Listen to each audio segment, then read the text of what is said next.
Hi అండి. అందరికీ నమస్కారం. Welcome to my channel. ఈ వీడియోలో ప్రభుత్వ ఉద్యోగులకు మధ్యంతర భృతి ప్రకటించిన రాష్ట్ర సర్కార్ అండి. పూర్తి వివరాలు వీడియోలో తెలుసుకుందాం. వీడియోని ఎక్కడే గానీ స్కిప్ చేయకుండా ఎండ్ వరకు చూడనప్పుడు ఇన్ఫర్మేషన్ పూర్తిగా అర్థమవుతుంది. వీడియో చూస్తున్న ప్రతి ఒక్కరు వీడియోకి లైక్ చేయండి ఫ్రెండ్స్. ఈ వీడియోని తోటి ఉద్యోగ మిత్రులతో అయితే షేర్ చేయండి.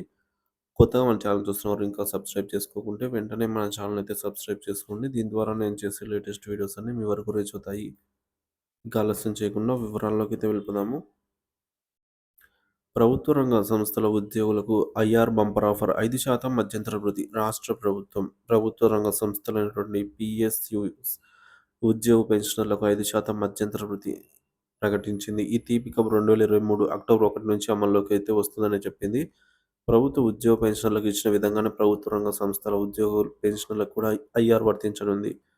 సో, వర్తింపు తేదీ వచ్చేసి మనకు అక్టోబర్ 1, 2023 నుంచి అండి ప్రభావం. ఈ నిర్ణయంతో సుమారు 60,000 మందికి రెగ్యులర్ ఉద్యోగ పెన్షనర్లకు లబ్ధి కలగనుంది. అమలు విధానం 2022 పీఆర్సీ మూల వేతనాలు పొందుతున్న అందరికీ ఐఆర్ వర్తింపు. ఐఆర్ మొత్తం 5% వరకు ఉండాలని గరిష్ట పరిమితిని స్పష్టంగా పేర్కొన్నారు. పీఆర్సీ స్థానంలో ఐఆర్. ప్రస్తుతం ప్రభుత్వం రెండో వేతన సంఘం సెకండ్ పీఆర్సీ ప్రకారం వేతనాలు అమలు చేయాల్సి ఉన్న పీఆర్సీ ఫిట్మెంట్ ప్రకటించక ముందు మధ్యంతర వృత్తిని ప్రవేశపెట్టింది.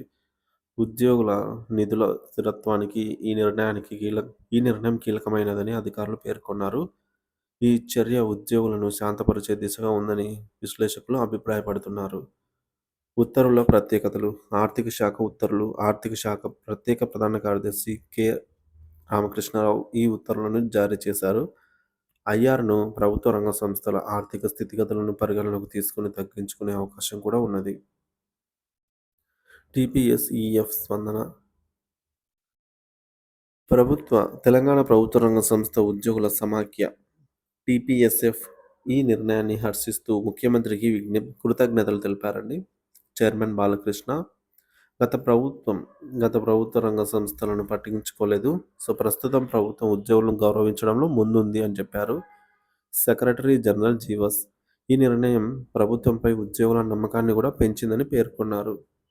సో, ఆర్థికపరమైన ఉపశమనం అండి. ఉద్యోగుల కోసం కీలక ప్రయోజనాలు. ఐఆర్‌తో ఉద్యోగం మరియు పెన్షనర్లకు ఆర్థికంగా లాభపడతారంటున్నారు. మరో ప్రోత్సాహం. రాబోయే పీఆర్సీ ఫిట్మెంట్ ప్రకటనకు ఇది పునాది అని నమ్మకాలు వ్యక్తమవుతున్నాయి. ఆర్థిక స్థిరత్వానికి మెరుగుదల. ఉద్యోగుల బలహీన ఆర్థిక స్థితిని పరిగణించి ప్రభుత్వం సరైన చర్యలు తీసుకుంటుంది. సో, మొత్తానికి ప్రభుత్వ రంగ ఉద్యోగ పెన్షనర్లకు ఐఆర్ వర్తింపుతో జీతాలలో వసంతం తెచ్చే నిర్ణయం తీసుకున్న ప్రభుత్వం ఉద్యోగుల నమ్మకాన్ని మరింత పెంచింది అని చెప్తున్నారు. రాబోయే రోజుల్లో పీఆర్సీ ప్రక్రియపై కూడా పునరాలోచన జరుగుతుందని ఆర్థిక వర్గాలు విశ్లేషిస్తున్నాయి. సో, దీనిపై మీ అభిప్రాయాన్ని కామెంట్ ద్వారా తెలియజేయండి. Thank you for watching this video.